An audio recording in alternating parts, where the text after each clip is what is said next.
Veja no ICL Notícias, segunda edição.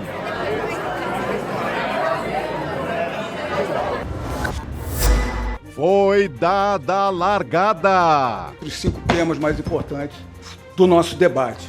Debates abrem campanha eleitoral no Brasil com xingamentos. Se quiser a cidade merda que tá hoje, continua com o Ricardo, que tem perfil para prefeito. Acusações. Da sentença de condenação do Marçal por 4 anos. E até cabeçadas. Candidato Fracinal, o senhor tem 1 minuto. Argentina em choque. Ex-presidente Alberto Fernandes é acusado de agressão por ex-primeira-dama e imagens vazam nas redes sociais. Tragédia nos ares. Que isso, velho?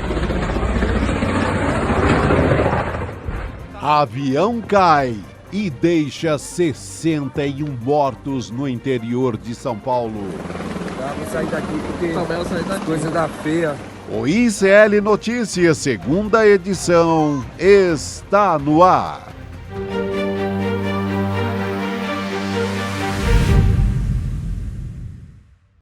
Olá, boa noite, seja muito bem-vindo, seja muito bem-vinda. ICL Notícias, segunda edição, está no ar. Estamos ao vivo nos canais do Instituto Conhecimento Liberta, Eduardo Moreira no YouTube, também na Pop TV, no Rio Grande do Sul, e a gente começa o programa nessa sexta-feira, dia 9 de agosto de 2024, prestando a nossa solidariedade, toda a nossa equipe do ICL, prestando solidariedade às vítimas e também aos familiares das vítimas que estavam neste voo, que é um voo ATR-72 da VUPES, que decolou em Cascavel, a caminho de Guarulhos, e que teve uma queda na altura de Vinhedo, aqui no interior de São Paulo.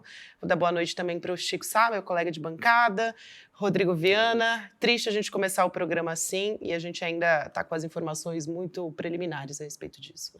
Chico, até o número de mortos, né, que no começo se falava em 58 passageiros e 4 tripulantes, portanto 62.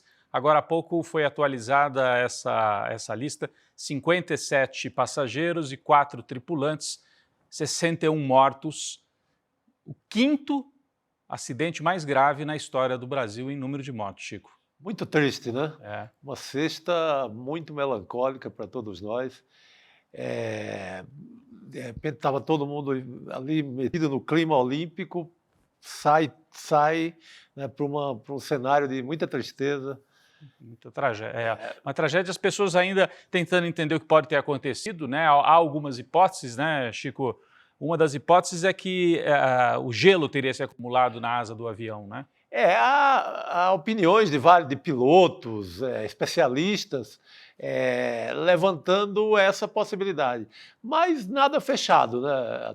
Até o momento, nada que possa ser ali essas coisas, esses acidentes, o diagnóstico assim, fechado, normalmente demora bastante, né? E tem aquela famosa frase, nunca é uma coisa só, né? Um acidente nesse nível na aviação, geralmente é uma somatória de coisas, um problema talvez mecânico, com mais as condições climáticas. Agora, acho que todo mundo está acompanhando aí durante a tarde, o avião caiu numa área urbana, né? Dentro de um condomínio, nos fundos de uma casa, né?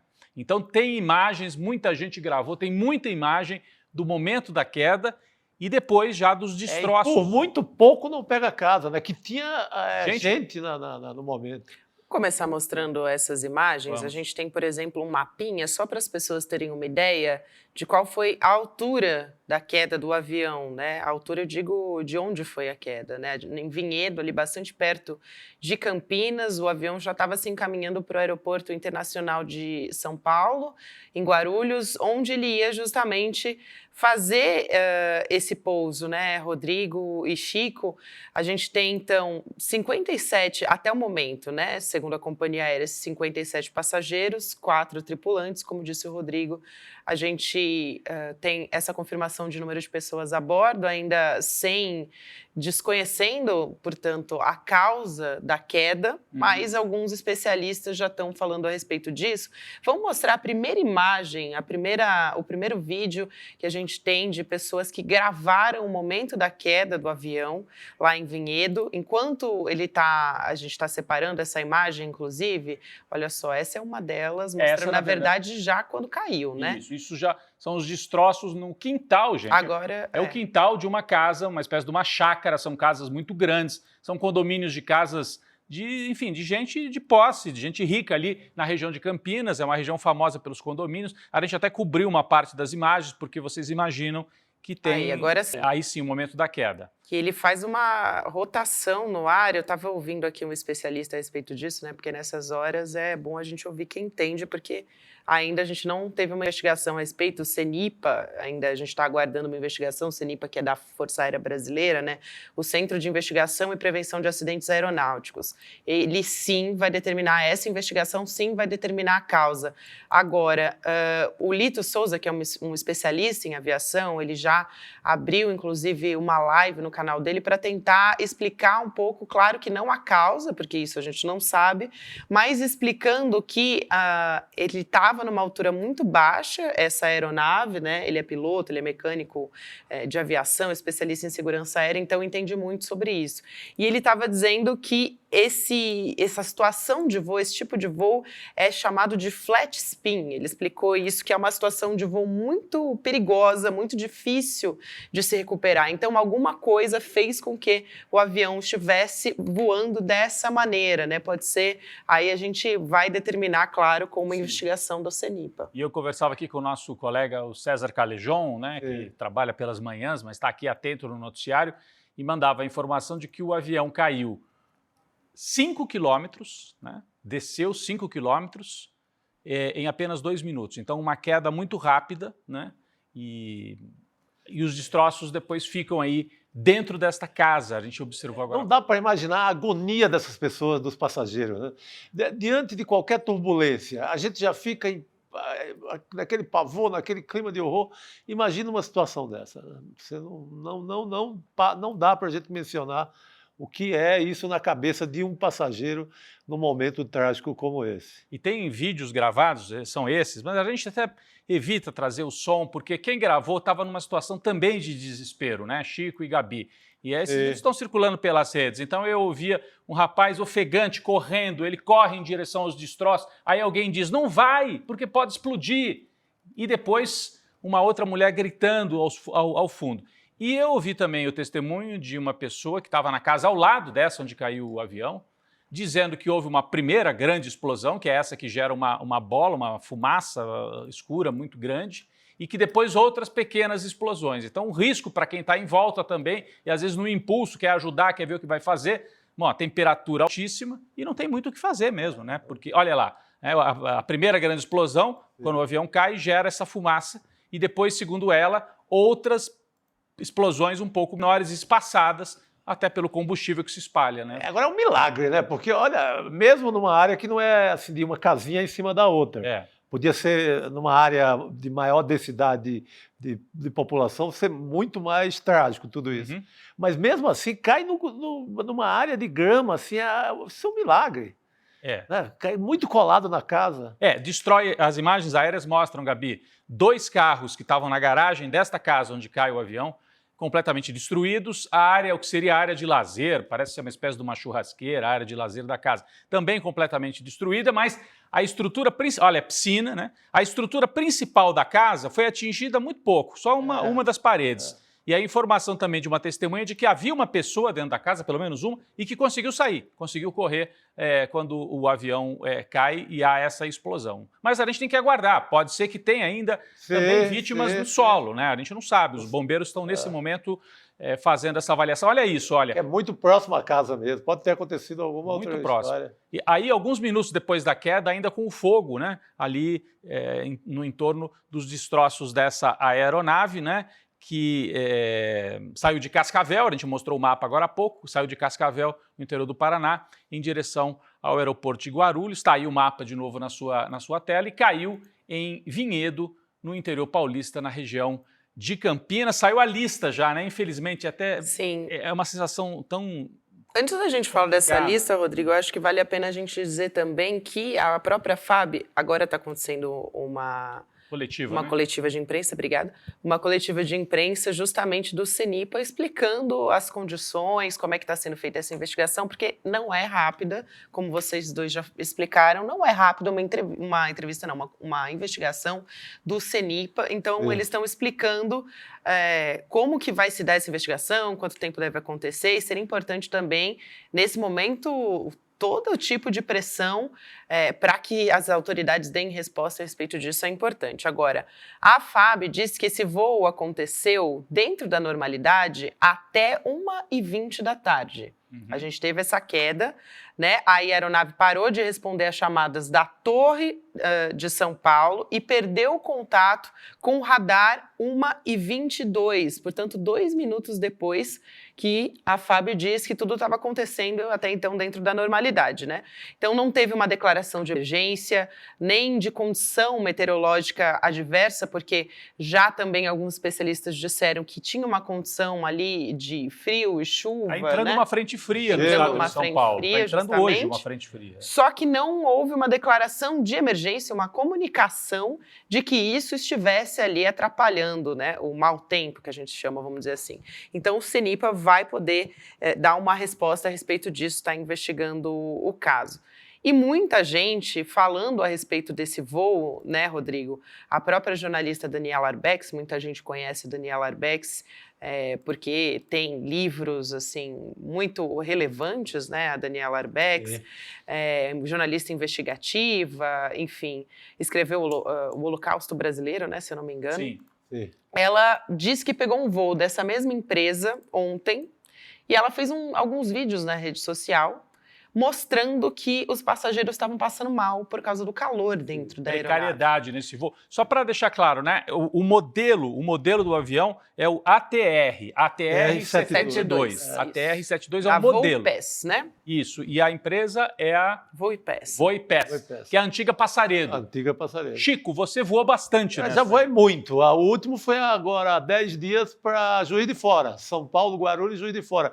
Já fiz muito São Paulo, Ribeirão Preto. Fiz pelo menos uns 15 voos na Voipass, porque eles fazem pontas de voos normalmente da Latam. A Latam vende passagem. Você está lá em Salvador, quer ir para Ribeirão Preto. A Latam, você vem no avião da Latam, no avião maior, comercial, até Guarulhos. De Guarulhos para Ribeirão Preto, você faz num avião menor. Da Voipass. Assim, há uma sensação de desconforto sempre. Alguém sempre faz alguma piada, porque o avião é menor, porque você sai de um avião grandão, entra num avião que é incômodo, não é um avião muito confortável. Tem o calor, sim, todos os voos, mas os especialistas, os técnicos que eu vi dando depoimentos hoje à tarde, dizem que é um avião muito seguro. Apesar de parecer desconfortável, muito... Imagina, você está em Ribeirão. Antes de subir, o calor é um calor miserável. Graus. Você está em Juiz de Fora, dependendo do dia. Então, isso é muito comum nesse tipo de avião. Não tem aquele sistema de ar-condicionado que vai te deixar em paz na largada. Mas os técnicos dizem que, fora esse folclore que tem em torno desse avião, é um avião muito seguro, um avião que ele voa em vários países da Europa, pequenas companhias usam, aquela Portugália de Portugal, que faz ponta de Lisboa, você vai para Lisboa, Porto, Lisboa, outros voos regionais, então não é um avião assim que possa passar medo a alguém, não tem isso. Agora, esses vídeos da Daniela Arbex, que a Gabi citou, né? Ou seja, ela voou ontem, nesse mesmo modelo, nessa mesma companhia, e gravou. Será que a gente não roda um trechinho assim com um som? Porque as pessoas estavam reclamando do ar-condicionado. Vamos passar um trechinho desse vídeo da Daniela Arbex de ontem, gente. Vamos lá. A gente está ouvindo o áudio, né, do vídeo, ainda sem as imagens. Aí, agora sim. Vamos ver. Ela até mostra que uma pessoa tira a camisa, o rapaz está na frente ali, ó, porque não estava aguentando o calor. É um avião apertadinho, você vê, ó, o local da bagagem também é apertado, não é um baita avião, não é um Boeing, é um avião pequeno mesmo. E hoje também uma outra informação, depois da tragédia, do acidente, com mais de 60 mortos, infelizmente aqui no interior paulista, um outro voo da companhia, o mesmo avião, ia fazer o trajeto Ribeirão Preto-Guarulhos, porque esse que caiu, repito, Cascavel-Guarulhos. E é um outro voo que ia fazer o trajeto Ribeirão-Guarulhos. O piloto... Esse saiu de Ribeirão, veio para Guarulhos, depois foi para Cascavel. Foi para Cascavel. E voltava saindo de Cascavel. Mas esse outro que ia sair depois que caiu, a tripulação se recusou a voar. Choque, né? Ainda Choque, chocada com o que tinha acontecido. Então, né? são essas aí as informações que a gente tem até agora. Saiu a lista já, a lista oficial, né, dos mortos foi divulgada pela companhia, né, Gabi? Também, e o Rogério Jordão está acompanhando a coletiva de imprensa do CENIPA, que já disse que já está com a posse das 2 caixas pretas do avião. Então, essas caixas, que, enfim, elas têm nomes técnicos para isso, siglas em inglês que são chamadas de CVR e FDR. São essas 2 caixas pretas que estão em posse do CENIPA, o Centro de Investigação e Prevenção de Acidentes Aeronáuticos, que está em coletiva nesse momento, e já disse também que essa investigação é um tipo de investigação bastante complexa e sem um prazo para encerrar. Já disse que isso é algo que a gente pode esperar. Outra coisa também importante dizer, que também vai ter uma investigação paralela, que é um outro tipo de investigação, que é da Polícia Federal. A do CENIPA é uma investigação técnica para definir, atribuir as causas, né, o que pode ter causado os atores envolvidos, e a PF, ela, como a gente tem vítimas, né, a gente tem pessoas que estavam nesse voo, então a PF, ela também atua em paralelo numa investigação para apontar essas causas, trazer essas respostas, né? Então, a qualquer momento a gente vai trazer. Rodrigo, sim, a gente tem também uma lista de pessoas, né, que já foi divulgada oficialmente. Eu não sei se a gente tem as imagens disso, mas a qualquer momento a gente vai atualizando.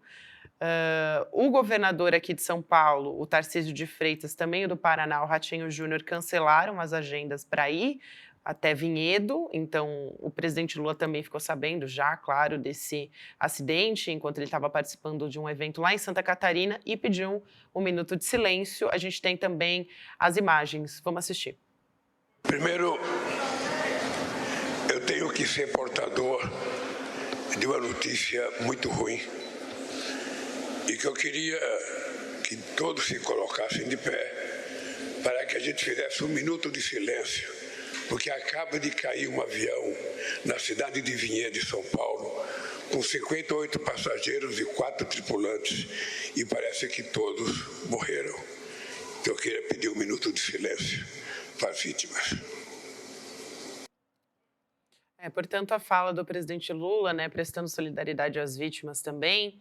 A gente tem, daqui a pouquinho, vai trazer também um prefeito, prefeito de Cascavel, né, de onde o avião saiu, também se posicionando a respeito disso, provavelmente desejando aqui, prestando solidariedade às vítimas e às famílias também. E a gente vai continuar acompanhando essa história. Até o momento, então, a gente tem mais de 61 vítimas no total confirmadas. Olha, gente, a gente vai a qualquer momento voltar com informações a respeito disso. Estamos aqui de olho, acompanhando no paralelo essa coletiva de imprensa do CENIPA, também todo tipo, né, de posicionamento de pessoas que estão envolvidas nessa história. A gente tem a questão da velocidade que o avião caiu, a forma como o avião caiu, tudo isso está sendo apurado agora, muita gente fazendo reportagem, né, trazendo todos os especialistas para serem ouvidos a respeito desse assunto. A qualquer momento, a gente vai voltar, com certeza, a falar sobre esse acidente, né, e voltamos mais uma vez a desejar nossa solidariedade aqui. Vamos trazer também uma outra notícia muito difícil. A sexta-feira, olha, realmente uma sexta-feira de notícias difíceis aqui, uma da Argentina. A gente vai falar sobre as fotos que foram vazadas da ex-primeira-dama Fabiola Yáñez, né, que foi esposa do presidente argentino Alberto Fernandes, do ex-presidente, né? Foram divulgadas fotos são fotos muito fortes, né, Rodrigo? Chocantes. Ela tá com o olho, eu não diria nem que o olho dela tá roxo, o olho dela tá preto. do tamanho, né, tamanho e intensidade do hematoma nos olhos. Ela também traz escoriações pelo corpo e seriam imagens de uma agressão, de agressões que ela sofreu pelo Alberto Fernandes, pelo ex-presidente argentino, enquanto eles estavam casados. Quando ele era presidente. A informação que ela traz é de que foi dentro do palácio, quando ela era a primeira-dama, agredida pelo então presidente Alberto Fernandes. É muito chocante. Enfim, a gente tem aí as imagens, vai trazer com todo cuidado, né, Gabi, para não expor mais ainda a vítima de uma agressão desse tipo. Exato. Essa agressão, portanto, que aconteceu em 2022, né, foi denunciada pela Fabiola, foram denunciadas, né, porque são agressões a um juiz nessa última terça-feira. Agora, essas fotos, inclusive, fazem parte da parte do processo judicial, né, de uma ação que está correndo agora. Atualmente, a ex-esposa do ex-presidente mora na Espanha e o Fernandes disse em nota que as acusações são falsas. A gente vai trazer aqui as imagens enquanto a gente conversa a respeito disso. E já vou chamando a Cristina Serra, que vem aqui para falar a respeito desse e outros assuntos com a gente, que são imagens muito fortes. Em nota, o Fernandes também disse que não vai fazer declarações midiáticas, que vai apresentar provas na justiça sobre o que realmente aconteceu. Enquanto isso, a gente também vai trazendo aqui as imagens enquanto a Cris Serra vem conversar com a gente. Cris, boa noite para você. Olha, é sempre... assim, o estômago fica até revirado, né? Toda vez que a gente fala sobre violência contra a mulher. Mas eu acho muito importante que esse caso venha à tona e que a Fabiola esteja fazendo essa denúncia contra o Fernandes, né, Cris? A gente está sem o... Agora sim. Boa noite, pessoal. Essas imagens da ex-primeira-dama são muito chocantes. Todos os detalhes que a gente sabe até agora são igualmente chocantes. Ela era agredida dentro da residência oficial do presidente da Argentina, né? Isso é uma coisa muito séria, é um crime muito sério. E o Alberto Fernandes, o que ele falou até agora não é convincente. Uma pessoa, quando recebe uma acusação dessa gravidade, né, sendo ele a pessoa com o histórico que tem, eu, pelo menos, esperava uma defesa muito mais contundente, né? O que ele tem falado até agora, ele tem negado, né? Ele mandou mensagens, inclusive, para um blogueiro, enfim, um influenciador que publicou as fotos, dizendo que como é que você acha que eu seria capaz de fazer uma coisa dessa? Bom, se ele não fez isso, ele deveria vir a público se defender de uma forma muito clara e convincente. A mim fica parecendo que ele está querendo apenas ganhar tempo para definir uma estratégia de defesa, né? Porque ele mandou mensagens para esse blogueiro dizendo que não fez, né? E que vai se pronunciar na hora certa, né? A hora certa para se pronunciar sobre uma acusação de tamanha gravidade é imediatamente, né? A partir do momento em que essa notícia foi publicada, ela prestou um depoimento na justiça, né, sobre esse assunto, fez a denúncia e as fotos vazaram. Imediatamente, se você de fato é inocente, você vem a público, faz um pronunciamento ou dá uma entrevista, né, se submete à opinião pública e se defende, né? Ele diz, não vou fazer pronunciamento midiático. Novamente, diante de uma denúncia tão grave, né, não há outra saída para quem realmente quer se defender, né? E para quem é inocente de uma acusação dessa. Essa estratégia do vou falar na hora certa, não vou dar declarações midiáticas, ela é bem característica de quem quer ganhar tempo. Nós já vimos esse tipo de manifestação em denúncias semelhantes, não apenas com relação a agressões contra mulheres, mas denúncias em vários sentidos, envolvendo várias questões, né? A pessoa que tem explicações a dar, ela se sai inicialmente com esse tipo de estratégia. Então, me parece que é isso que o Alberto Fernandes está tentando fazer. Enfim, um caso por todos os lados que se olhe, né? Muito chocante, muito grave. ainda mais vindo de um político que, quando presidente, inclusive, salvo engano, foi ele quem criou o Ministério da Mulher.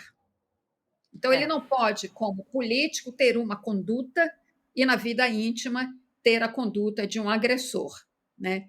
Enfim, é muito triste, muito lamentável que isso venha à tona. E, separando um pouco a questão pessoal, que envolve o casal e a família, com a qual nós temos que ter todo cuidado, eles têm um filho, né, inclusive.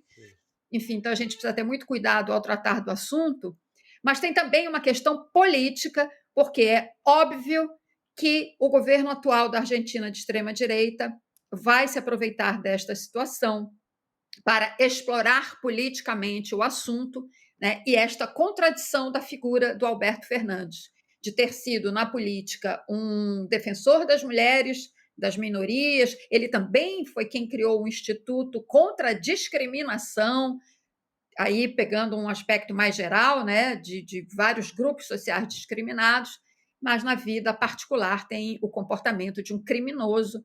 Então, isso de fato, assunto para muita exploração política, infelizmente. O Chico, Gabi, assim, só trazendo assim um contexto, né, que a investigação, já havia uma investigação contra o Alberto Fernandes por corrupção, né, e aí uma ex-assessora dele, uma ex-ministra, chefe de gabinete, teve o telefone recolhido para a investigação.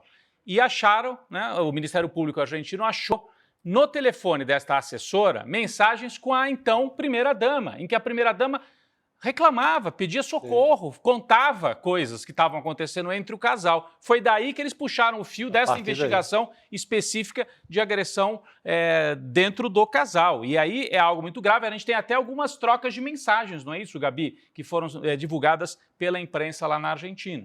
Exato, a gente vai ler essas mensagens. Eu só queria apontar uma coisa, porque a Cris falou, trouxe um ponto muito importante, que é essa questão da politização, que é claro que a extrema-direita vai usar isso, e mais para frente a gente vai mostrar o posicionamento completo da Cristina Kirchner, mas eu acho que ela foi muito bem nesse posicionamento dela ao dizer que violência contra a mulher não tem bandeira partidária. E ela foi, assim, num ponto que eu acho que é muito importante, porque progressistas, homens de esquerda, enfim, também agridem mulheres. Então, eu acho que ela foi assim, tocou num ponto fundamental na fala dela quando ela disse isso, Cris. E é claro que isso vai ser usado pela extrema-direita, mas a gente não pode, né, fechar os olhos para isso, e a Cristina Kirchner não deixou de... Uma coisa é o uso político, isso é inevitável. O que a gente tem que atentar agora é para covardia, para agressão, para violência, né? É comentar o fato em si. E Cris, é realmente muito tímida a reação dele. É pequena, não tem nem o vigor assim, de quem possa conter alguma verdade.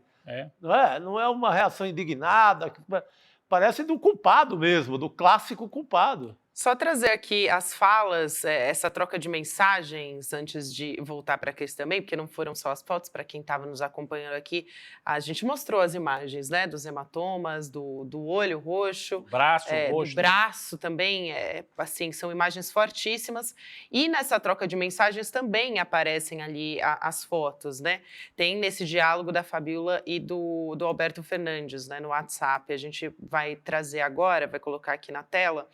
Ela diz o seguinte, né, primeiro, ele, na verdade, está respondendo, né, no começo, ali no dia 12 de julho. Vamos parar de discutir, né, ao final, terminando os peleados, os outros, brigando.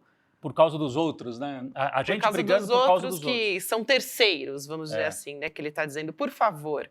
E ela diz, né? Você voltou a me golpear, você está completamente maluco. E aí ele usa um recurso que é muito utilizado por agressores também, e eu acho importante até para mulheres que talvez, eventualmente, ou pessoas que conheçam mulheres em situação de violência, porque ele fala, eu me sinto mal. E ela diz, mas você está me batendo, tem 3 dias, já faz 3 dias seguidos que você está me batendo. Aí ele diz, eu não consigo respirar, me custa respirar, por favor, pare, me sinto muito mal de ter sido acusado ali, dela estar expondo essa situação. E ela fala, e quando você me segura, né, os braços, me deixa hematomas, aí ela diz, né, quando você está me golpeando, e aí mostra a imagem, ela manda a foto para ele. E isso é muito comum. A Cris, eu quero devolver para ela também falar sobre isso, é muito comum homens que agridem mulheres, né, Cris, delas, no momento que elas expõem essa situação, ou que elas dizem, vão me separar, ou então você me bateu, eles dizem, eu me sinto muito mal de isso ter acontecido. E aí é quando o homem vai, entrega flores e pede desculpas e implora para voltar, né? E de dizer, não, mas eu não quis fazer isso, eu estava fora de mim, eu te peço perdão. E é sempre assim que as mulheres acabam voltando para os seus agressores, né? Gabi, é típico, né, desse tipo de agressor. Aparentemente manifesta um arrependimento, né?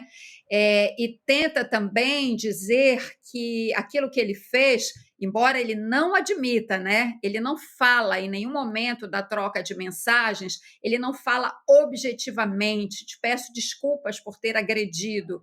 Vê que ele é cuidadoso, né? Até o momento, eu estou falando em cima do que a gente sabe, do que vazou. Ela, digamos assim, coloca ele contra a parede, né? Mas você vê como ele, porque todo mundo sabe que tudo que você escreve no WhatsApp, ou publica, ou posta ali, né, uma foto, é prova, né? Ele, muito espertamente, ele não admite claramente que a agrediu e pede desculpas por isso. Ele tenta usar uma estratégia de defesa, tentando justificar a violência dele, dizendo, me sinto muito mal. Tipo assim, eu agredi, eu bati em você, embora ele não afirme, mas isso está subtendido na troca, na conversa, né? Eu fiz isso, mas é como eu me sinto mal. Alguns até dizem, é você que me faz isso, você que me faz perder a cabeça. Isso é típico do homem agressor. E, novamente, aquilo que o Chico falou, quando a pessoa é inocente, quando ela está sendo acusada injustamente, ela vai para cima, ela fica indignada e vai para cima para se defender. O que ele falou até agora, negando, não tem essa indignação, não contém essa indignação.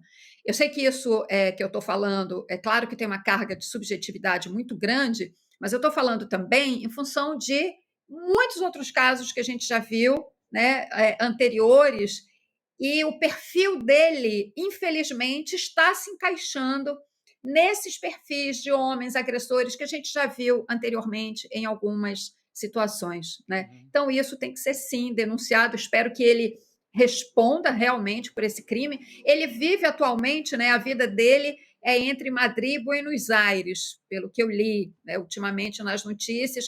Parece que ela também mora lá, passa um tempo lá, enfim, não sei direito. Mas, enfim, ele ela já tá tem na uma Espanha, ordem. Cris. Não, desculpa, não, conclui.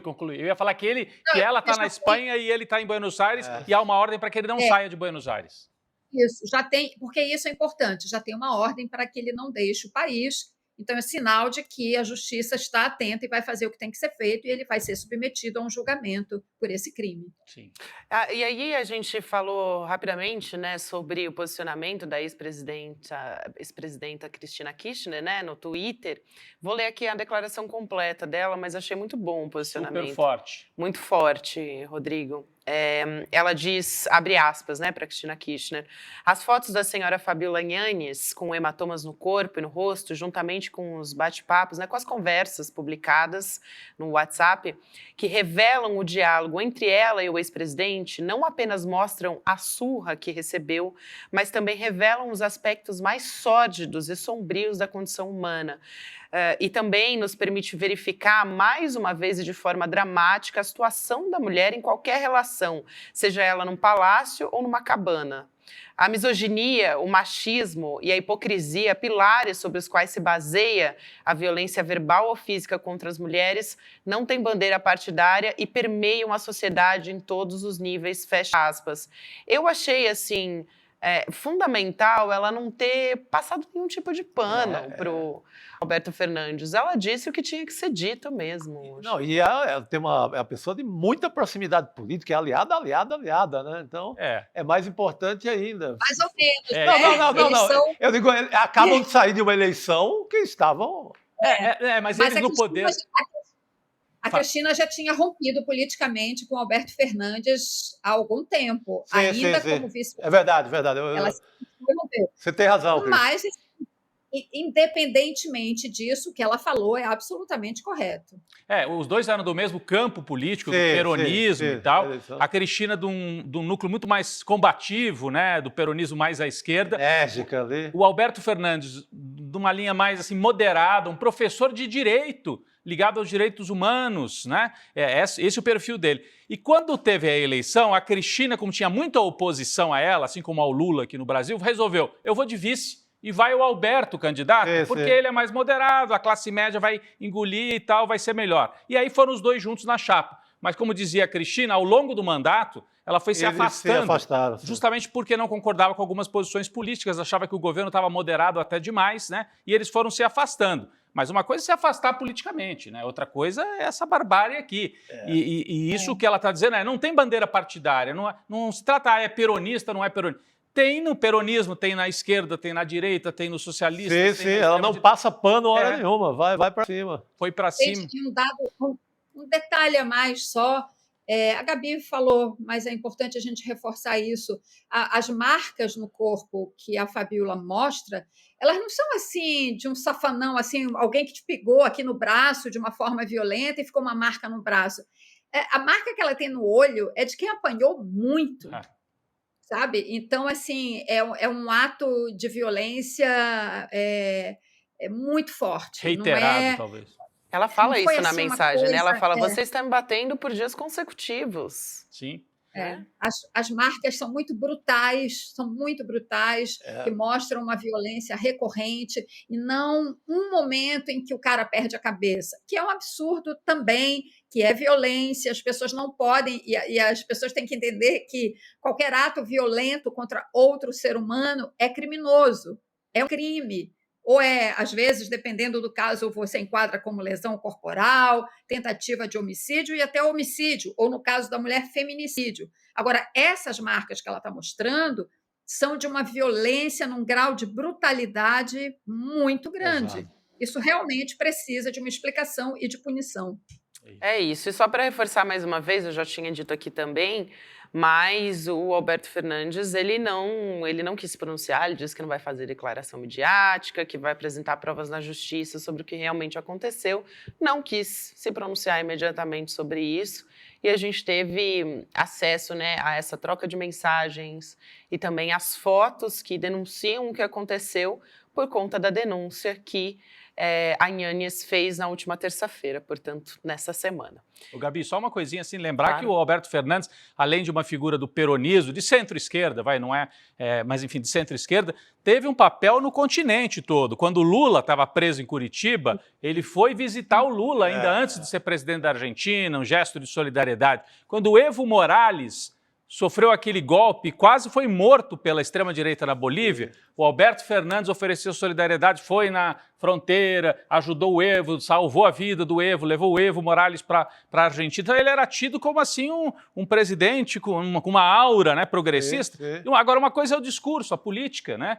E outra coisa é o que ele faz. E aí essas coisas não podem se desconectar dessa maneira, enfim, não devem e não podem. Aí é quando a gente diz que não tem coloração política, partido A, B ou C, esquerda, direita, centro, aí é um mal, que está feito. Da macharada em todos os segmentos, em todos os países, lados, em todos os países. É isso, gente. Eu quero também trazer... Diga, Cris, para a gente fechar essa discussão. Eu vi que você ia fechar essa pauta, e aí eu só queria... Claro. Eu não sei se vocês vão retomar o caso do acidente. Eu queria retomar um ponto, mas eu aguardo encaixar melhor a pauta aí. Tá bom. Tá bom, Cris, tá joia. Eu queria trazer, na verdade, uma notícia que acabou de sair, porque a gente está falando aqui de violência contra a mulher, e é tão importante esse momento que a gente está vivendo agora nos Jogos Olímpicos de um protagonismo feminino. Eu queria trazer uma boa notícia, na verdade, aqui no programa. É isso mesmo que eu estou pensando? Exatamente. A gente conseguiu uma medalha de ouro com as meninas do vôlei. Gente, Ana Patrícia e Duda venceram as canadenses. Vôlei de praia. Vôlei de praia, uma final assim que foi eletrizante. Eu estava acompanhando aqui meio de olho, acompanhando aqui de olho em tudo, né? Um olho aqui no programa, no nosso ao vivo. na nossa comunicação também, nos jogos. E a Ana Patrícia e a Duda, elas venceram as duas canadenses por 2-1, Rodrigo. 2-1, terceira medalha de ouro, Cris, Chico. Terceira medalha feminina brasileira. Todas das mulheres, né? Rebeca Andrade, a Beatriz no judô e agora a nossa dupla de vôlei de praia feminina. E amanhã ainda tem o futebol feminino também que pode ganhar a medalha. Olha, e esse ouro seria muito aguardado, gente, porque seria um presente também para a Marta, né, que é a nossa maior do mundo, a nossa brasileira. Então seria assim incrível. Vamos ver, né? Vamos ver, mas eu tô com o meu coração aqui. Hoje eu conversei com a Mili Lacombe e ela tá assim, se a Mili Lacombe acredita no ouro, eu também acredito. Olha, eu acho que depois daquele jogo da França, com a França, eu acho que é bem possível. Enfrentamos até o juiz, né? A juíza. Ali o time ganhou outra história, né? Outra forma de jogar, agora, outra dimensão. É isso.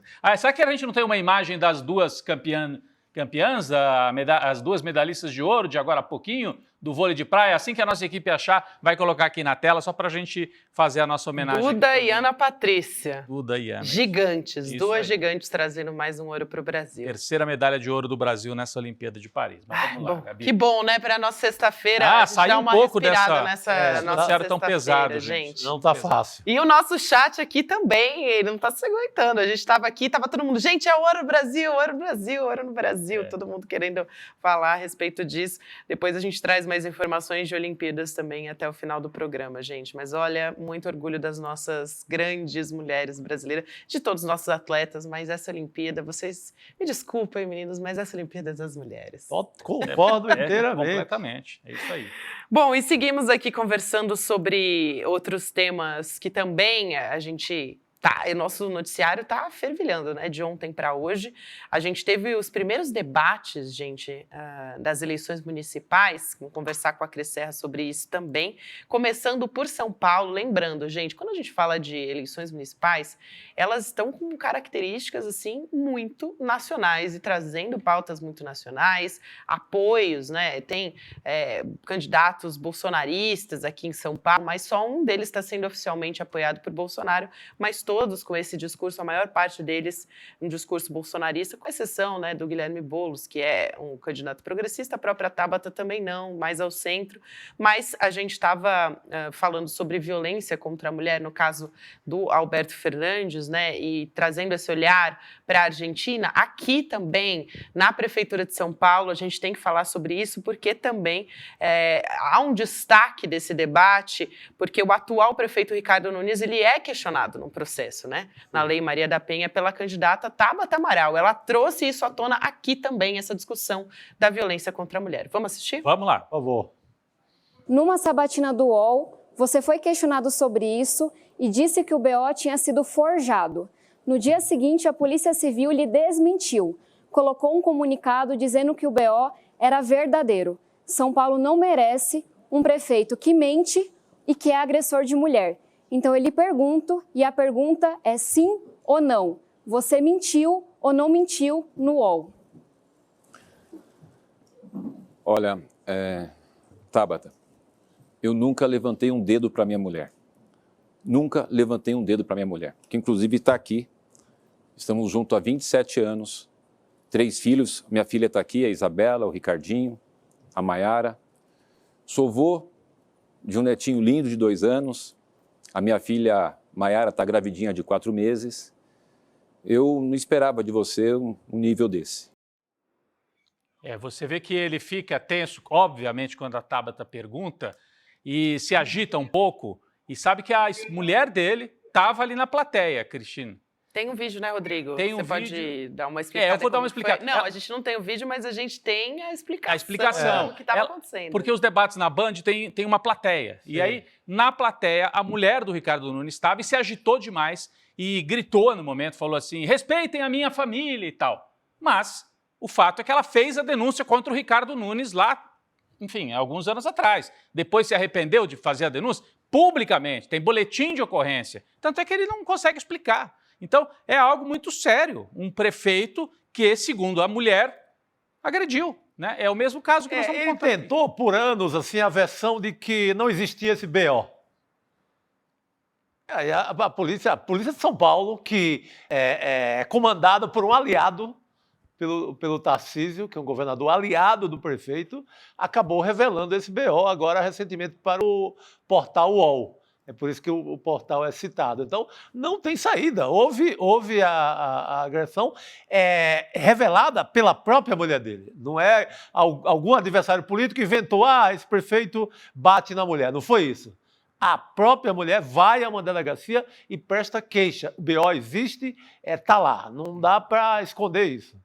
Se mudou de opinião, é outra história. Mas o que a Tabata traz é verdadeiro.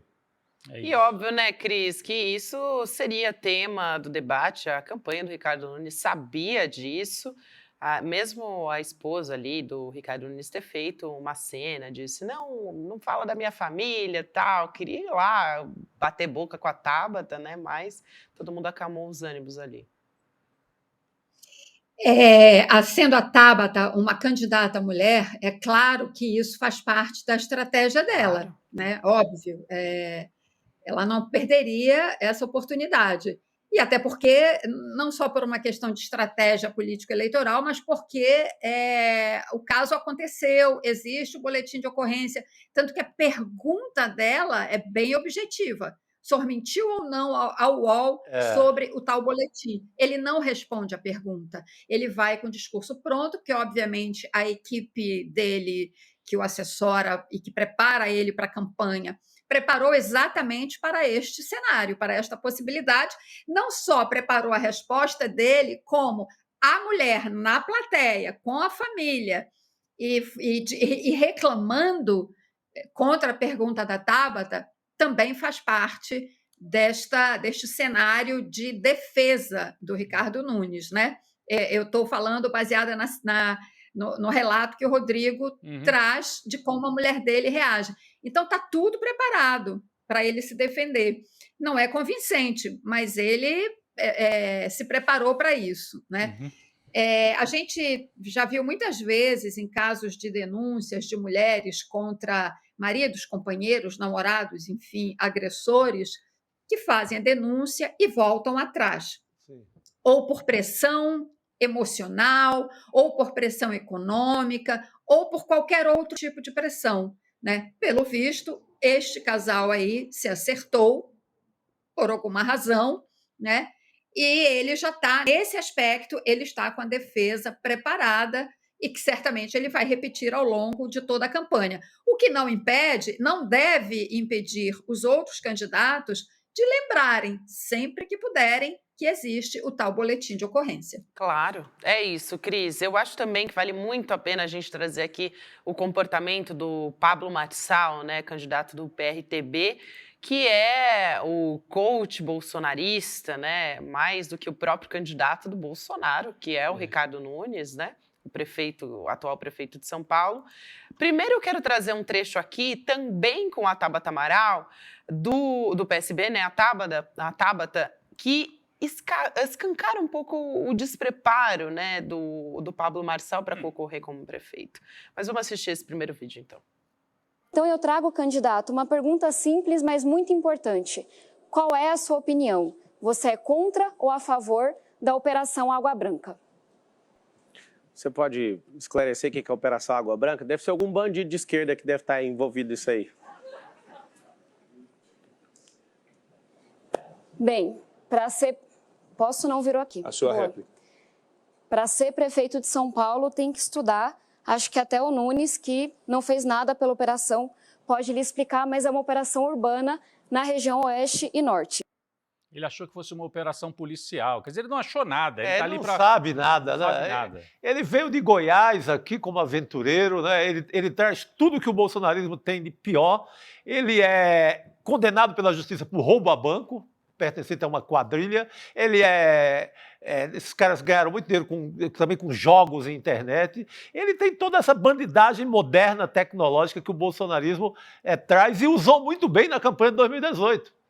Tudo isso foi muito usado em 2018, inclusive para no submundo dos jogos impulsionar a candidatura do Bolsonaro. Esse sujeito é o mais bolsonarista. O vice do Nunes é bolsonarista, escolhido pelo Jair Bolsonaro.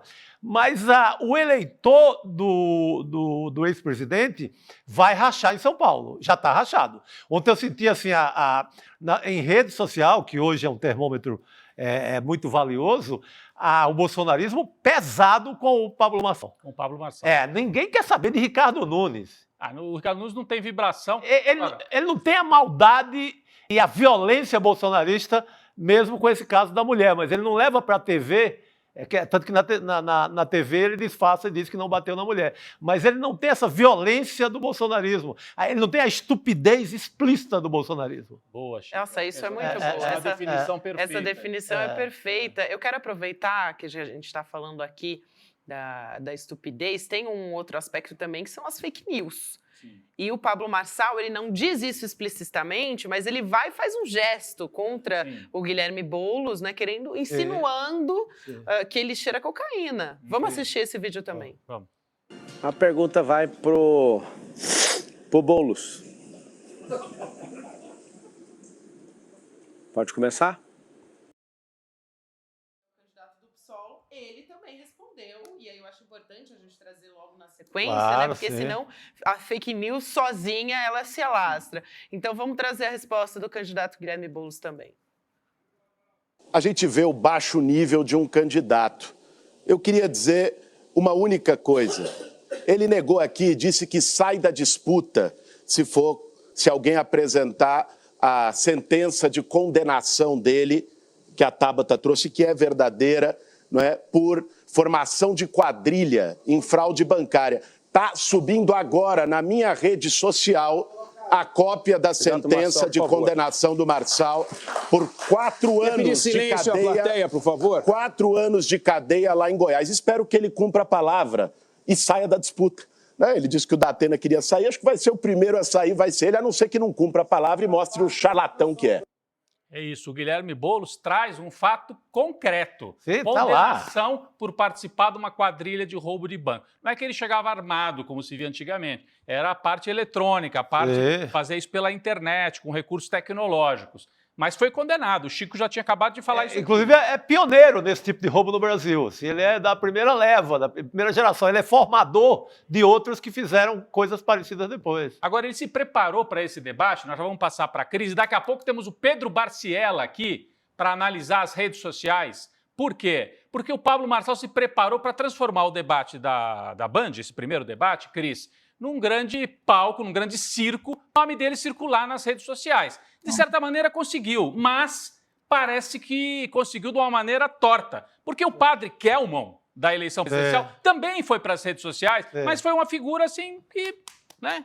Assim, era risível mesmo, né? Então, o Pablo Marçal é uma espécie de padre de festa junina dessa eleição. Só que fazendo esses gestos, espalhando fake news, acho que pior que o padre, né, Cristina? Porque ele é violento de fato, né? Ele é violento. Ele não, o padre, você pode colocar na cota do folclore que a política nacional teve muitos ao longo da história. Aqueles que sempre tinham 1%, 2% dos votos, mas vinha com aquele folclore. Esse não, esse é maldoso, violento, né? É criminoso, condenado pela justiça, não sou eu que estou dizendo nada aqui. Então, esse é um sujeito que não deveria estar na política, nem nesse debate de ontem. Seria importante ouvir a Cristina. Eu concordo com 100% com a definição que o Chico fez desse cara, né? Ele tem a estupidez bolsonarista, é exatamente isso que ele é. E ele demonstrou isso no debate. Isso que, quando a Tabata pergunta para ele sobre a Operação Água Branca, e ele diz que é coisa que envolve bandido de esquerda, você vê ali o Bolsonaro respondendo. Né? Assim, é o figurino pronto e acabado do Bolsonaro. E o fato dele ter revelado a ignorância dele sobre esse assunto, isso para o tipo de eleitor bolsonarista não faz a menor diferença. Não é sinônimo de que ele seja despreparado para governar. O eleitor bolsonarista, ele não se preocupa com esse tipo de critério, né? O que ele quer é mais violência, mais estupidez. Por isso que o Marçal ele se encaixa mesmo nesse perfil. Agora, o que eu acho aqui, acho que o Rodrigo começou uma discussão que eu acho que nós, mídia, imprensa, precisamos ter. Um cara que faz o gesto que ele fez para se referir ao Boulos, ele não pode estar no próximo debate. Não, claro que não. As emissoras de televisão têm que ter regras, porque como alguns candidatos são bandidos, que é o caso objetivo, factual desse sujeito, né? As emissoras estabelecem algumas regras achando que os candidatos terão um comportamento civilizado. E não tem. Você não pode esperar de uma figura como essa que participe com civilidade, com respeito aos demais, no tipo de debate. Então, ele vai, faz o que ele quer, bota as redes sociais dele, quem faz a campanha dele é o algoritmo, ele não precisa nem gastar muito na campanha, a campanha dele é algoritmo, né? E então, assim, um cara que não joga de acordo com regras mínimas de civilidade e de respeito tem que ser barrado nos próximos debates. Não só pela Bandeirantes, onde ele fez isso, mas as outras emissoras têm que estar atentas a esses comportamentos e dizer, não, aqui no meu debate você não entra, a menos que você se comprometa a se comportar. Se não se comportar, se ele disser, me comporto, e na hora não se comportar, sai imediatamente do estúdio. Acabou o debate para você. A gente não pode aceitar isso como normal, como natural. Faz parte do jogo político. Não faz parte do jogo político. E as empresas de comunicação têm responsabilidade nisso. Porque o circo, né, esse tipo de circo da estupidez bolsonarista que o Chico falou, dá audiência. Assim como dá clique em rede social, dá audiência para as televisões. Sim. Mas acaba com a civilidade na política e nas relações sociais. E a imprensa, de uma maneira geral, a mídia, de uma maneira geral, tem que assumir responsabilidade diante disso. Então, fez esse tipo de gesto violento, mentiroso, criminoso, saia do estúdio agora. Acabou. Chama os comerciais, tira o cara do estúdio e o debate segue. Isso não pode continuar normalmente.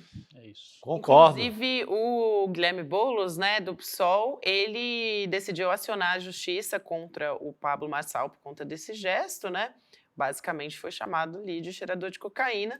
E ele disse que ainda não sabe se vai processar na esfera eleitoral, se na justiça comum, mas vai sim entrar com uma ação contra o Pablo Marçal, né? Então, é o mínimo, né, gente? É o mínimo. Ontem aconteceram debates em outras capitais também, foram 13 capitais no total. Eu acho que a gente podia dar uma passada rapidinho pelo debate do Rio de Janeiro. Dá tempo, Gabi? Você que está mais aqui com o tempo? A gente consegue rapidinho aqui passar pelo Rio de Janeiro, sim, que também teve essa característica bastante nacionalizada.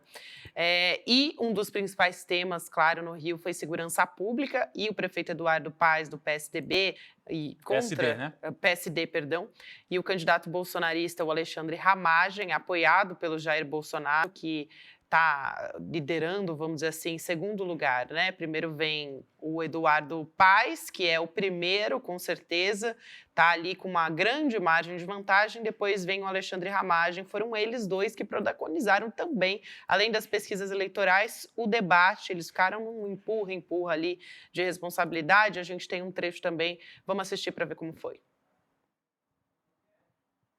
O que a gente vê é uma politização da segurança pública.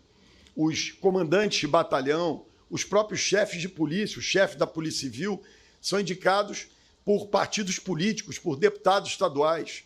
A pergunta que eu devolvo ao deputado Ramagem, aliado do governador Cláudio Castro, amigo do atual secretário de Segurança, aliado do ex-governador Wilson Witzel, essa gente que domina a segurança pública do Rio de Janeiro há tanto tempo.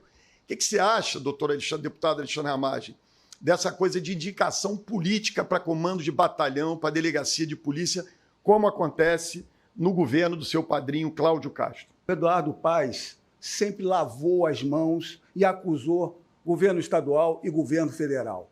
Eduardo, por que você nunca seguiu o exemplo das cidades como Medellín, como Nova York, que assumiram esse protagonismo, que se colocaram para ir para cima do problema e resolveram o problema?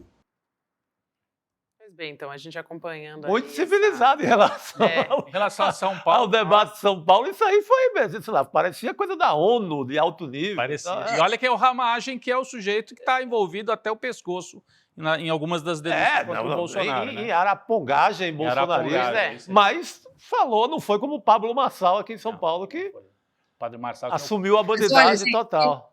Nós vamos voltar a falar do Pablo Marçal. Fala, foi civilizado, mas tem uma coisa para a gente notar ali, que um assunto, a pauta que o Alexandre Ramagem introduz ali de uma forma que eu tenho que admitir inteligente, porque ele está tentando arrastar o Eduardo Paes para a questão da segurança, que não é um assunto de prefeito, é de governador. Só que a pauta da extrema-direita é essa, é municipalizar a segurança também. Tanto que tem um projeto no Congresso Nacional para transformar as guardas municipais em polícias municipais. Porque guarda municipal é uma coisa. Em algumas cidades agora até andam armados, mas quando foram criadas as guardas municipais, era para ter ali uma guarda mais para fiscalizar, enfim, coisas mais simples, né? Se a pessoa está jogando, sei lá, tá jogando lixo no lugar errado, na rua, mais ou menos coisas desse tipo. Diante da situação de falta de segurança que se espalhou mesmo pelo país, né, e essa é uma pauta sempre da extrema-direita, em qualquer eleição, eles agora trazem isso. E aí ele fala, Nova York municipalizou, Medellín municipalizou, só que são situações bem distintas, até porque a estrutura de polícia nos Estados Unidos é completamente diferente daqui do Brasil. Esses países não têm polícia militar, os Estados Unidos não têm uma polícia militar como o Brasil tem, que é, inclusive, uma herança muito ruim, nefasta da ditadura. Né? Esse é outro assunto, mas está relacionado a essa discussão. Então, o que eles fazem? O que o Alexandre Ramagem faz? Coloca exemplo de cidades que são muito admiradas, inclusive, né? Que municipalizaram a segurança, porque é isso que a extrema-direita quer fazer, e esse projeto no Congresso explicita isso. Eles querem transformar guardas municipais em polícias municipais, com todos os guardas municipais armados. Essa é a pauta deles e que ele trouxe para esse debate com Eduardo Paes. Muito bem. Muito bem, Cris. A gente vai continuar acompanhando os debates. A gente teve também em Teresina, teve um monte de coisa. Vamos voltar a falar do Pablo Marçal nas redes, né? Vamos voltar a falar de Pablo Marçal também. E a Cris César, semana que vem, está aqui de volta para conversar com a gente. Que coisa boa. Cris. Muito rápido. Eu só queria trazer um ponto aqui, caso vocês voltem para essa discussão sobre o acidente aéreo. Um país do tamanho do Brasil precisa de uma aviação regional forte.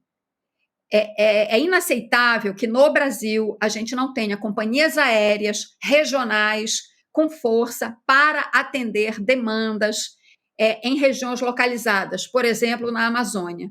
Né? Existem companhias regionais no Brasil, como é o caso dessa que aconteceu, esse acidente trágico e lamentável, só que elas não têm vida longa em geral, abrem, atuam por um tempo, fecham, né? Não são duradouras, e atuam em condições bastante precárias. Como você mencionou, a Daniela Arbex trouxe o caso desse avião, dessa mesma companhia.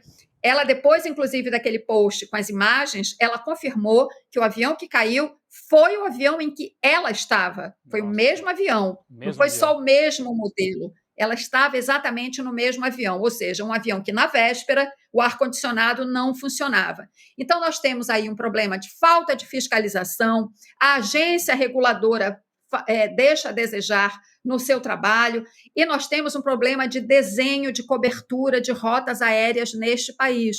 O governo tem que trabalhar neste sentido, de ter um plano de rotas aéreas em que você tenha as companhias principais fazendo as rotas principais, que elas dominam, porque são as mais lucrativas, né? Mas associadas com rotas regionais e companhias aéreas regionais que consigam dar conta de uma demanda que existe nesse país imenso. Então, esse é um ponto, esse desastre é óbvio, a gente ainda vai entender o que aconteceu exatamente, mas isso não está dissociado desse debate sobre uma cobertura aérea mais racional num país do tamanho do Brasil. Então, queria deixar só esse ponto aí para reflexão, tá bom? Fundamental, Tchau, Cris. Obrigado. Você é sempre fundamental aqui. Obrigada por trazer essa discussão aqui também, essa ponderação fundamental. Um beijo, até mais. A gente continua por aqui, voltamos a falar sobre o Marçal no debate da Band, né? Agora, também voltando a um corte mais específico sobre a performance do Pablo Marçal, né? Que a gente estava comentando aqui agora há pouco.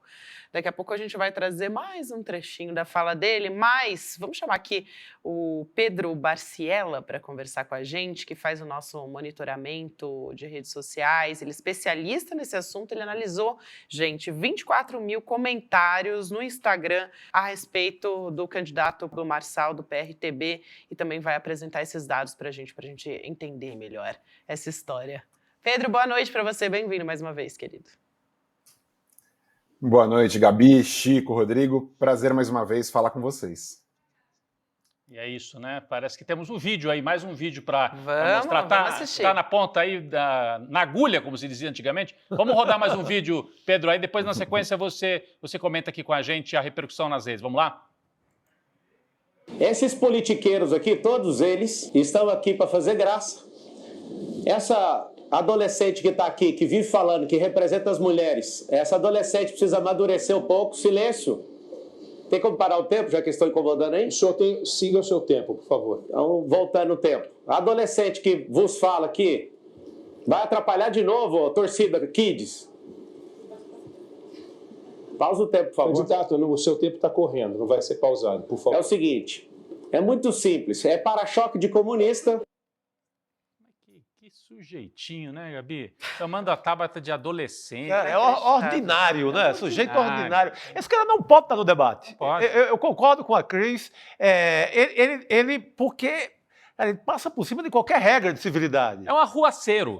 Arruaceiro de escola. Sabe aquele cara que o professor vai dar aula, ele fica ali, não deixa ninguém falar? Porque mais que o debate seja 10 da noite, que é tarde demais, eu acho que esses debates deviam ser mais cedo, mesmo assim tem uma criança ou outra, tem pessoas de menor de idade vendo isso, não pode. O cara simulando cheirar cocaína.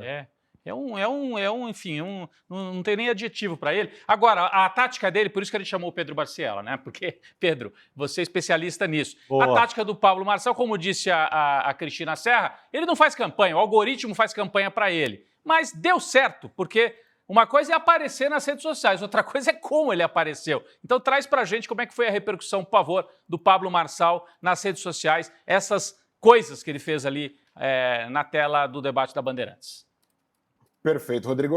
Bom, boa noite a todo mundo. É interessante observar, um primeiro ponto ele de fato vai para esse debate, assim como muitos candidatos nas últimas eleições, para fazer recorte para as redes sociais. Só que ele tem um problema ali, que é o auge da prepotência de pessoas como o Pablo Marçal, é achar que todo mundo é ignorante menos ele, né? Que só a genitora dele foi capaz de fazer um ser humano inteligente que consegue antever o que as pessoas vão fazer, e com isso ele desmerece todo político, toda a política que estava ali pertencente. Então, quando as pessoas vêm e partem para o confronto, para o questionamento contra ele, ele reage de uma maneira extremamente desproporcional.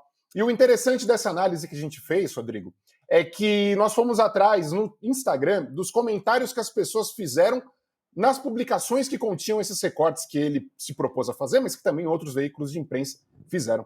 E nessas dezenas de milhares de comentários, o que a gente observa é um repúdio e quase que um assombro com a forma como ele conduz a performance dele no debate. 40% dos comentários vão estar ligados ao comportamento inadequado e ao desequilíbrio de Pablo Marçal no debate. Então aqui vai desde as pessoas que se assustaram com a postura dele, de uma maneira geral, mas as pessoas que vão questionar até o fato de ele estar de boné num evento onde ele está se apresentando para o eleitorado.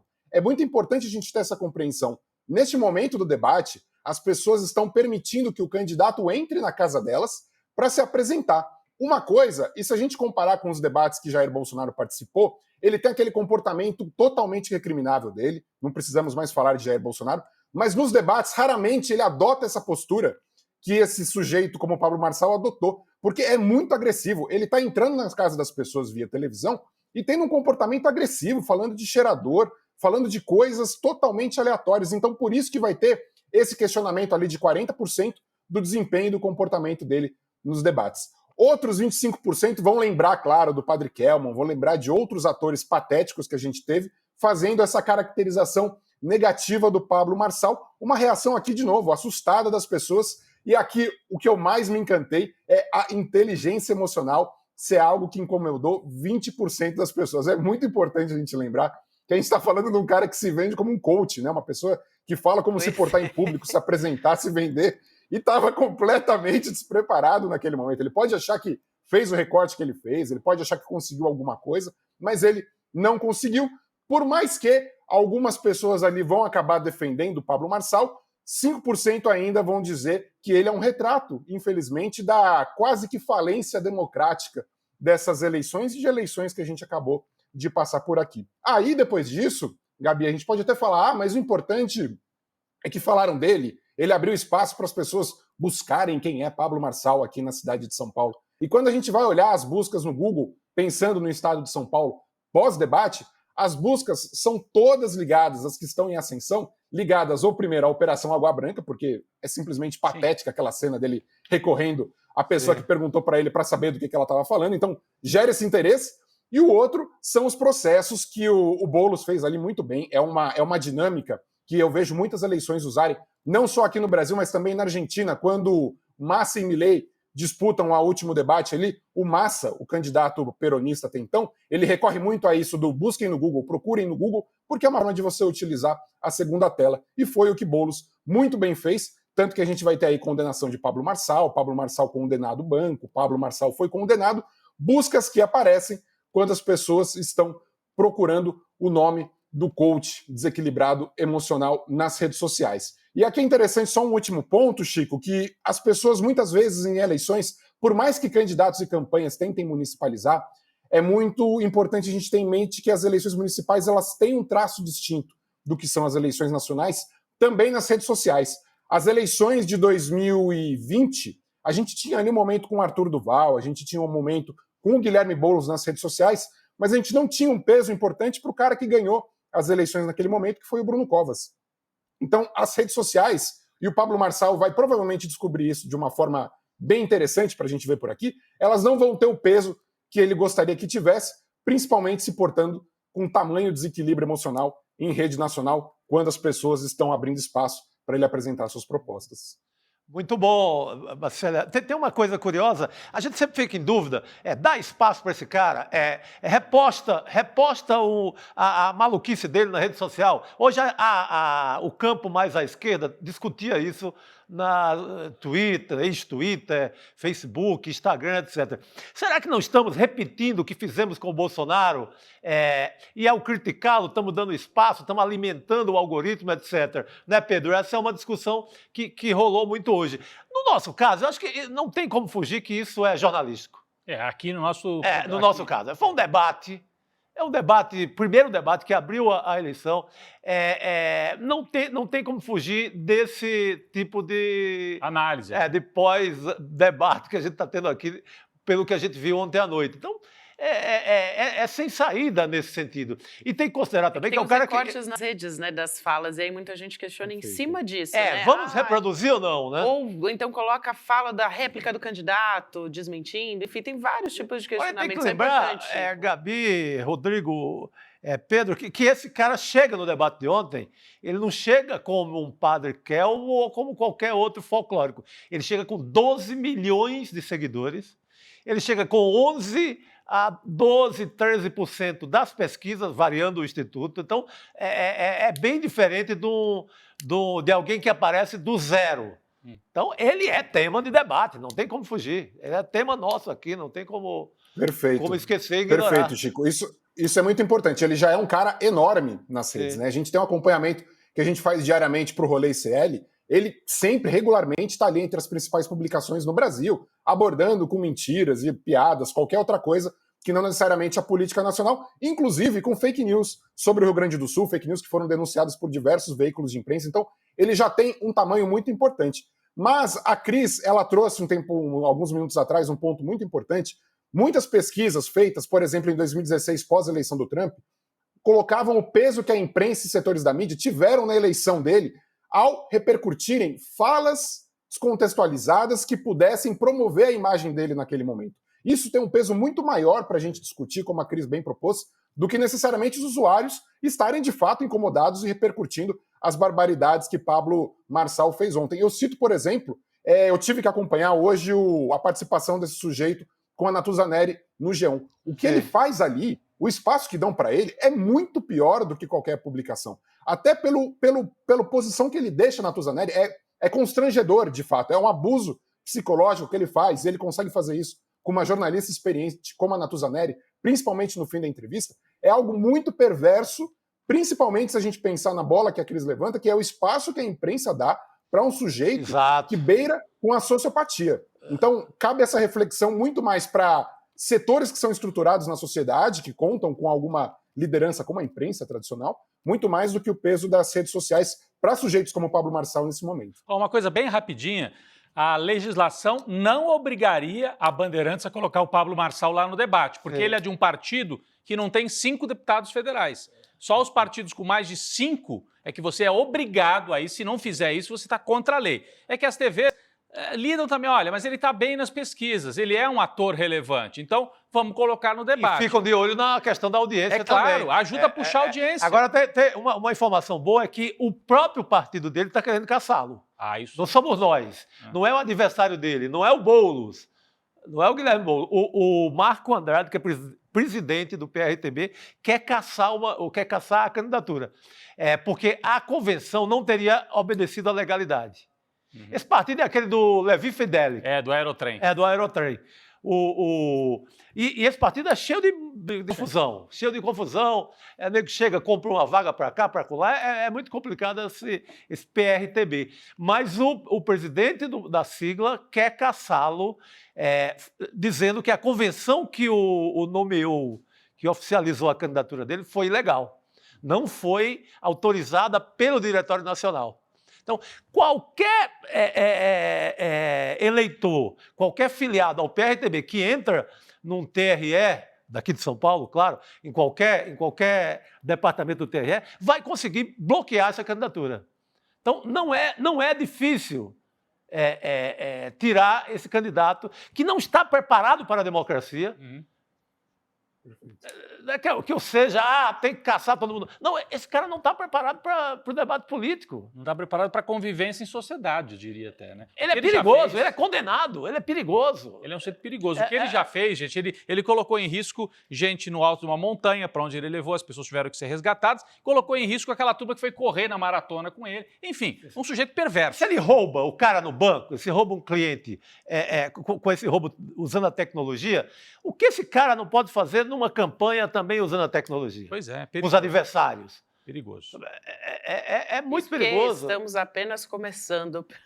Pedro Baciela, obrigada por hoje, querido. Fundamental aqui tua análise e a sua pesquisa. Obrigada por ter bom, querido. compartilhado com a gente. Valeu. Agora ele vai fazer... Desculpa, Pedro. Ele vai fazer um estrago tremendo na candidatura do Ricardo Nunes. Eu acho que vai. Ele é uma candidatura que ameaça mais a direita, o campo da direita.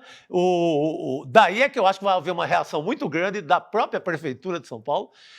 Quando eu falo Prefeitura, é porque estão lá agora no momento. Kassab. Está lá o Kassab. O Kassab é a raposa maior da política de São Paulo no momento. Está lá Michel Temer, que além de ser um político com muita influência, tem muita influência na justiça, inclusive na justiça eleitoral. Então, eu não estranharia se a candidatura desse sujeito fosse caçada nos próximos dias, se ele começa também a estragar a candidatura do Ricardo Nunes. É isso. Aí a gente sairia do julgamento que a gente está fazendo aqui, que ele é impróprio à democracia, para outro campo, que é uma candidatura que está se achando prejudicada e vai tirar o cara da disputa, o oponente da disputa.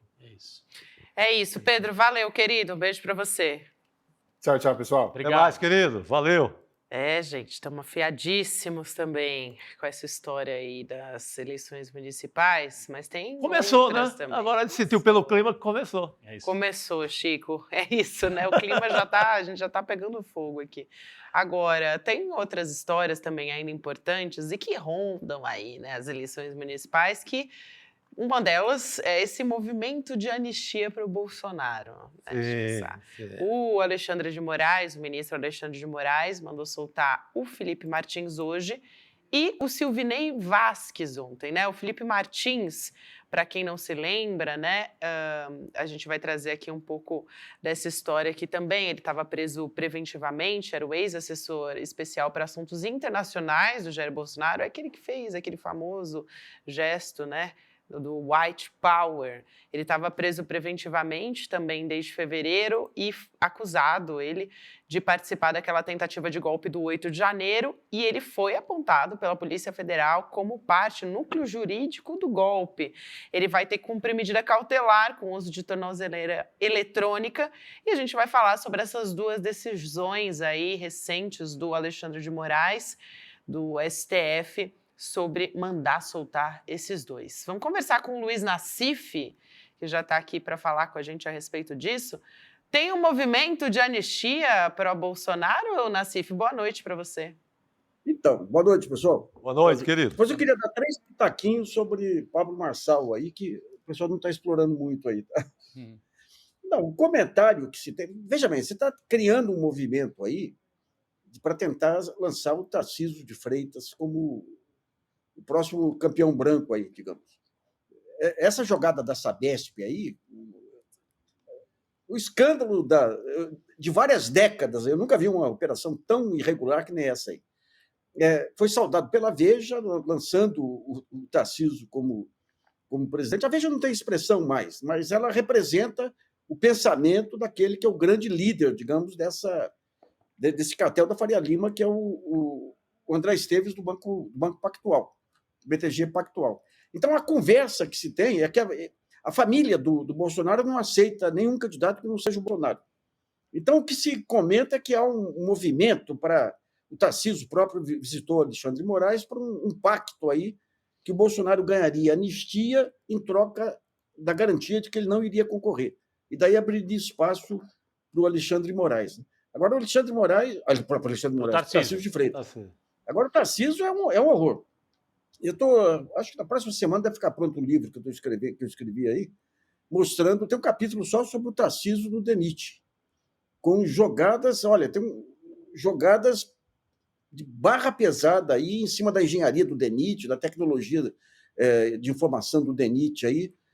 E, fora isso, todo esse endosso que ele dá à violência da polícia militar, ele é um Bolsonaro sem escrúpulo, mas com modos, ou seja, mais perigoso que o Bolsonaro. Né? Mas eu queria falar três pitaquinhos sobre manda ver, né? Pablo Marçal, manda ver. Por favor. O primeiro, o pessoal falou ontem lá que ele teve uma condenação, tem uma investigação da Polícia Federal. Ele fala, é um abuso, porque a polícia está investigando um dinheiro que eu mesmo coloquei na minha campanha. O que a polícia está investigando, pessoal? Ele pegou um dinheiro, colocou na campanha dele. E esse dinheiro serviu para pagar empresas dele. Sabe como é que se chama esse processo? Lavagem de dinheiro.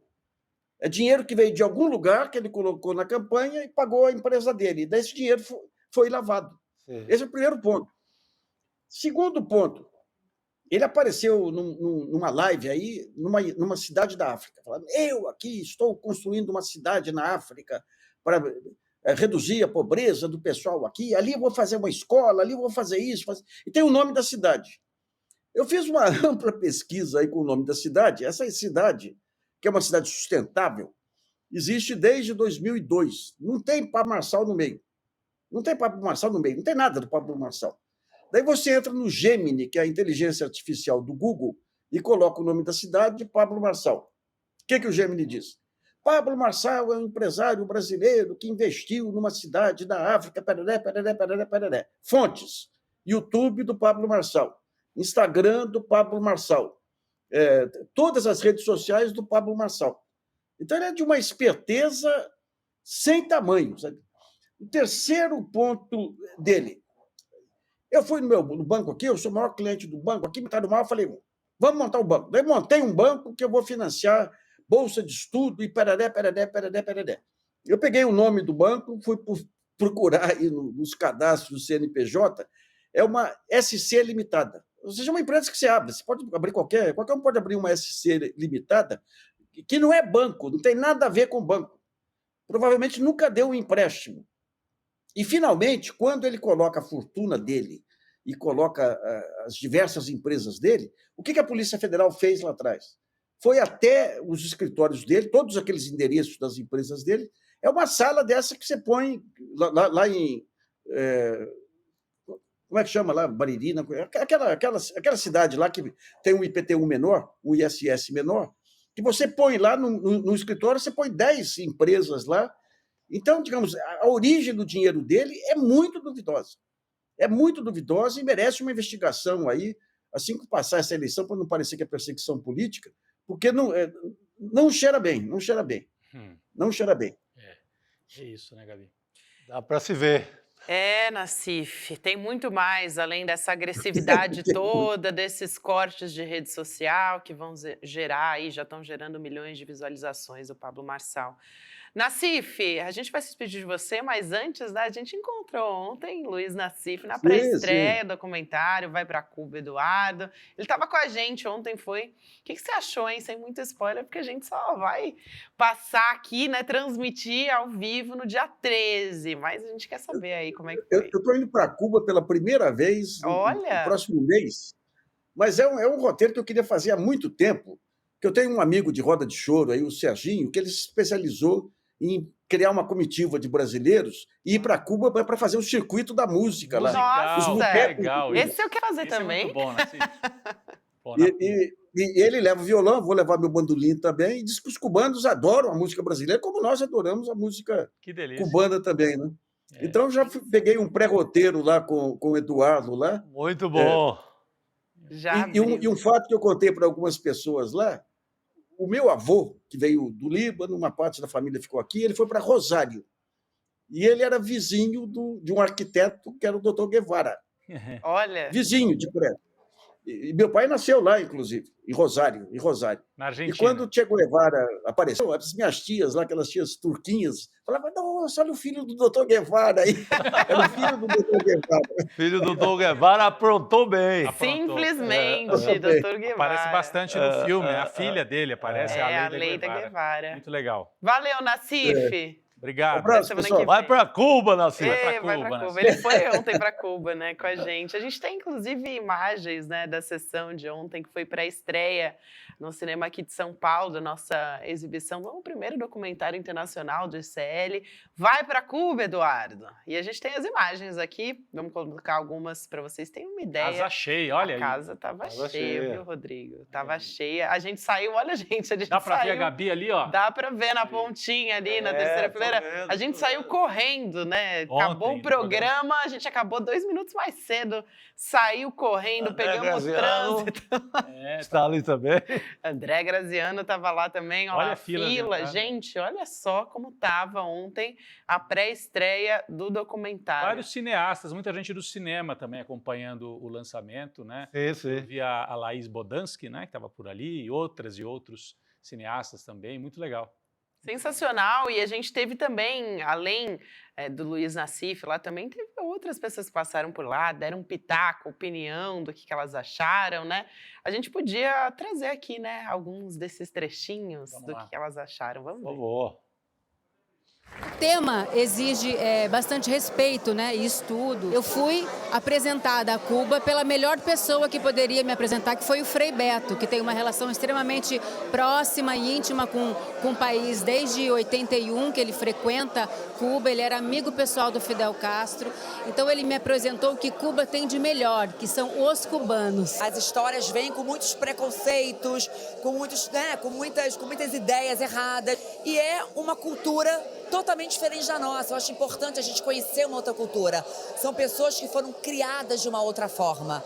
É outra forma de ver o mundo. E é muito rico a gente estar em contato com isso, a gente ver isso. A gente não vai aqui avaliar o que é pior, o que é melhor, o que deu certo, o que não deu certo. A gente quer ver o que um país como Cuba conseguiu enfrentar de um império que é dos Estados Unidos, conseguiu criar um povo que estuda, que dorme e que come. É um país que foi vítima do colonialismo fortemente e ele conseguiu sobreviver apresentando fantásticas alternativas. Discutir Cuba hoje, quando o Brasil discute a importância de ter entidades de comunicação convictamente de esquerda, isso para mim é uma alegria muito grande.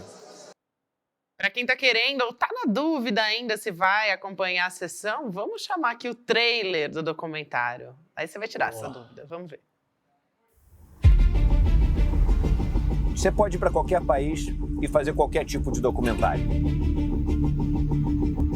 Cheguei a Havana, Fidel me chamou no gabinete dele e se virou e falou assim: o que você quer me perguntar? Essas são imagens inéditas e históricas. Disputar la subjetividad, comprender que las relaciones pueden ser realmente distintas.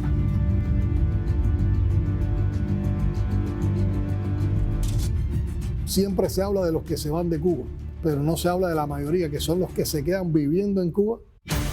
Pues nosotros tenemos una cultura de la resistencia y de la emancipación, pero hemos generado una cultura de la solidaridad. ¡Patria o muerte!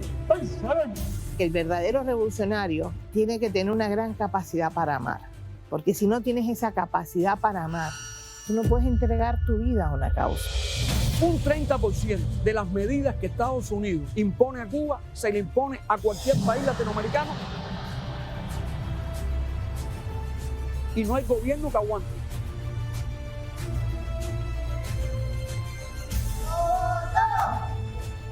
Entrevista com o presidente de Cuba, Miguel Díaz-Canel. Quítenme el bloqueo a ver qué pasa.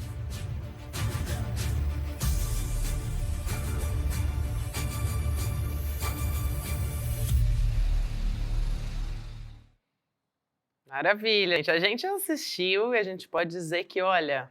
Muito bom. Corram. Quer dizer, não estava no cinema. Corram para assinatura para aqui. icln2.com.br para garantir sua vaga. Vai ser na terça-feira a exibição do documentário, 8 horas da noite, online, gratuito, ao vivo, mas tem que fazer inscrição para poder acompanhar. E olha, a gente trouxe os convidados aí para dizer o que eles acharam, né? Então, tá mais do que dito, né? É um passeio por Havana e também o Eduardo vai para o interior. Eu não vou contar muito aqui, senão começa a contar demais. Sem spoiler. Assistam. Mas é também uma apresentação dos debates e das questões que envolvem Cuba desde a Revolução de 1959. Dá vontade de ir para lá, dá vontade de passear e dá vontade de ler mais, refletir mais e conhecer mais sobre a história de Cuba. E fica uma sensação, que injustiça sofre esse povo cubano, né? Com esses bloqueios, com as sanções econômicas. É um bloqueio criminoso que mais de 60 anos. Né? País nenhum, né? Por isso que tem um entrevistado que diz ali, país nenhum resistiria ao bloqueio que Cuba sofre há 6 décadas. É isso aí, gente. Vamos nessa, então. Sextou aqui. A gente vai amanhã acompanhar em Seleção Feminina de Futebol. Boa! Olha, e depois da seleção... Vamos torcer pelo ouro. Posso fazer um jabá rápido? Depois da seleção... Vai, Chico, lançamento do meu livro novo em Santos, Alô Comunidade CL de Santos. Livraria Realejo, a partir das 4 da tarde e até o último cliente. Pensei que ele ia lançar na Vila Belmiro, mas ele foi mais modesto. Não, o Santos vai jogar em Belém. Então, amanhã todo mundo de olho no futebol feminino e também no lançamento de Chico. Vamos com essa medalha de ouro pro lançamento. É isso aí, vamos nessa. Valeu, gente. Segunda, boa noite, gente. Juízo para todo mundo aí, mas nem muito, hein? Nem tanto. Valeu. Entre a utopia e o inferno, essa é a situação de um país que desperta tantas paixões, amado por tantos, odiado por outros. Estamos falando de Cuba. No dia 13 de agosto, uma terça-feira, às 8 horas da noite, o ICL, Instituto Conhecimento Liberta, tem o prazer de lançar o seu primeiro documentário internacional. Uma superprodução. Vai para Cuba, Eduardo! Dos mesmos montadores de Lei da Selva e Tropa de Elite 2, do mesmo roteirista brasileiro que concorreu ao Oscar, um filme que vai ficar marcado para sempre na sua cabeça. Não perde não, é uma exibição única. Chame seus amigos e amigas para assistir também. Dia 13 de agosto a gente está junto.